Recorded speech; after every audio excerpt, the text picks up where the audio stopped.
Vijayawada KL రావు పార్కులో నూతన open air థియేటర్ను mayor రాయన భాగ్యలక్ష్మి ప్రారంభించారు. బుడమేరు వరదల సమయంలో పార్కులోని నిర్మాణాలు దెబ్బతిన్నాయని, వాటిని తిరిగి అభివృద్ధి చేశాము అని మేయర్ వెల్లడించారు. వైఎస్ జగన్ తనకు మేయర్గా అవకాశం కల్పించారు అని, నేటితో 5 ఏళ్ల కాలాన్ని విజయవంతంగా పూర్తి చేసుకోవడం సంతోషంగా ఉంది అన్నారు. పదవీ కాలంలో చివరి రోజున కూడా ప్రారంభోత్సవం చేయడం ఆనందంగా ఉంది అన్నారు. 5 ఏళ్లలో సహకరించిన అందరికీ కృతజ్ఞతలు తెలిపారు మేయర్ భాగ్యలక్ష్మి. మొన్న బుడమేరు వరద రావటం జరిగింది. బుడమేరు వరదలో ఉన్న కేఎల్రావు పార్కు మొత్తం బుడమేరు వరదల వల్ల పాడవటం జరిగింది.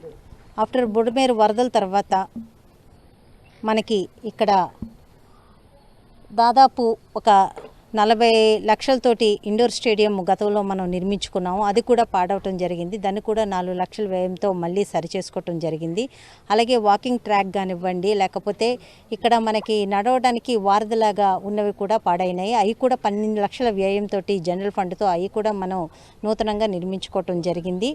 46 డివిజన్ కార్పొరేటర్గా నేను ఇక్కడ పోటీ చేసి గెలిచిన తర్వాత ఇన్ని రకాలుగా ఈ 46 డివిజన్ని పూర్తి స్థాయిలో అభివృద్ధి పదంలోకి తీసుకెళ్లానని చెప్పడానికి అతిశయోక్తి ఏమీ లేదు.